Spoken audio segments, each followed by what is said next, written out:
Bastien Dosmal est notre invité. Bonjour à vous.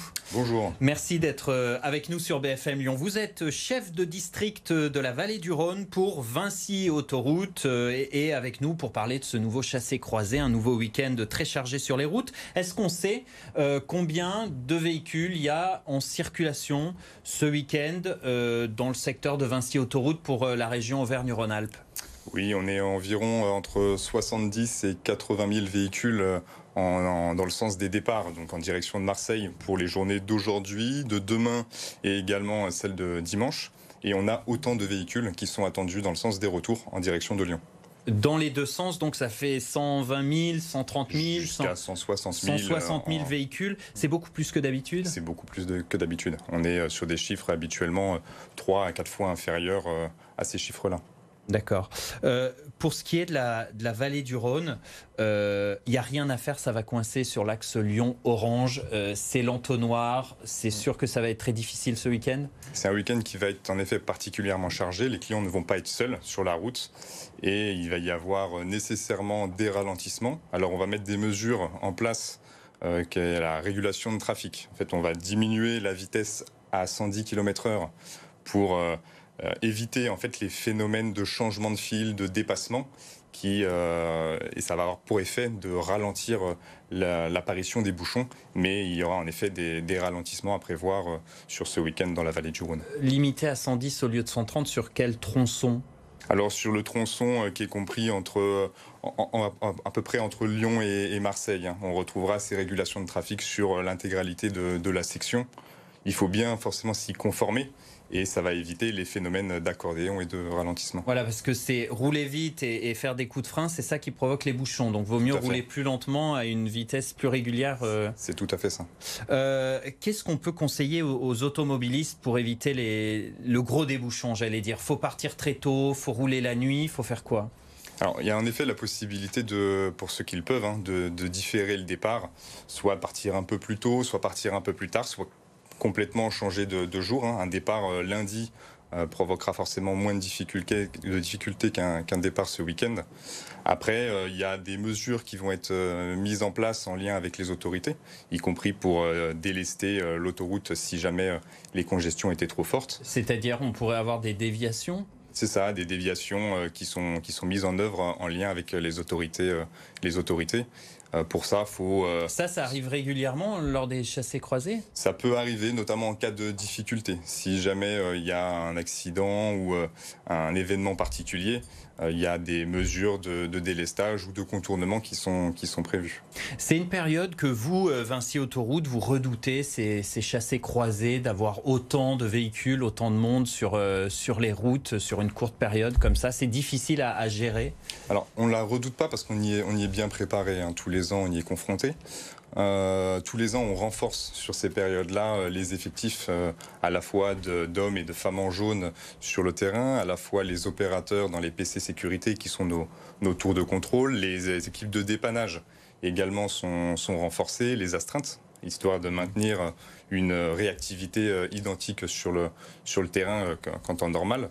Et donc c'est quelque chose auquel on est bien préparé. Là, ce sont les pires journées de l'année sur les routes, clairement, ces week-ends, là en août par exemple. Oui, ce sont les week-ends où on a les plus forts trafics à la fois dans le sens des départs et dans le sens des retours.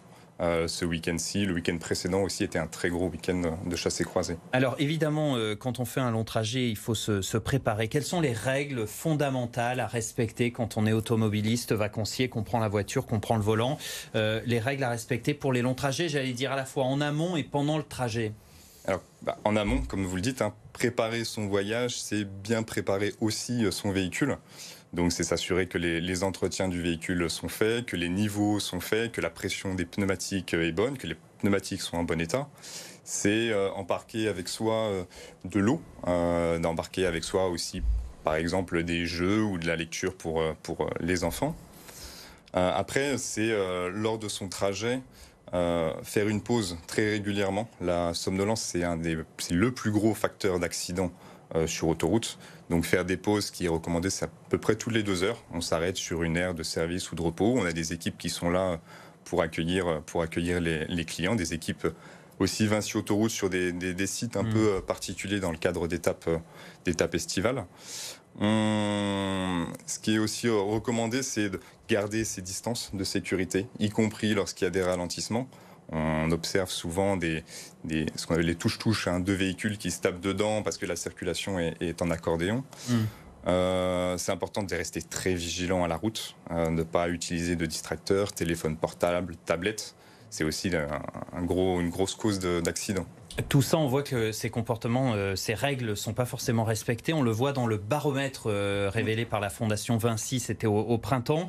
Et dans ce baromètre, il y a une règle qu'il faudrait respecter et qui n'est pas respectée, c'est celle du corridor de sécurité. Le fait de se décaler d'une voie quand il y a un véhicule à l'arrêt, ça peut être vos patrouilleurs, ça, c'est pas encore respecté alors que ça paraît tellement évident. C'est une règle qui est méconnue. Elle est arrivée assez récemment dans le code de la route. Et c'est vrai que tous les Français ne connaissent pas cette règle de sécurité. Comme vous l'avez évoqué, elle consiste à demander à chaque automobiliste qui peut se décaler d'une voie, donc qui n'a pas de véhicule sur sa gauche, lorsqu'il y a un véhicule en détresse ou en intervention sur la bande d'arrêt d'urgence, de se décaler d'une voie de circulation. Ça a pour objectif de préserver la sécurité de nos équipes. On a malheureusement à déplorer 4 morts depuis le début de l'année. Au niveau national et un chez Vinci Autoroute. Et c'est forcément 4 de trop. Donc laisser une voie de sécurité quand on le peut, évidemment. 33 fourgons percutés depuis le début de l'année au niveau national. On voit les chiffres qui s'affichent à l'écran. Dernière question sur le pouvoir d'achat. Le gouvernement avait demandé aux sociétés d'autoroutes de faire un geste et Vinci accorde une réduction, c'est ça, de 10% cet été pour ceux qui payent avec des chèques vacances leur péage. Ça marche comment? Il faut avoir un badge? Il faut avoir un badge, alors il faut se rendre en boutique ou sur le site Ulysse.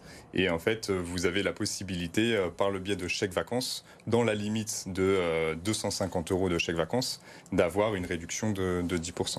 Donc ça fait quoi? Ça peut être 25 € de réduction maximum. C'est ça. Merci d'être venu nous voir sur BFM Lyon et bon courage donc pour ce chassé-croisé. Bastien Desmal qui est chef de district de la vallée du Rhône pour Vinci Autoroute.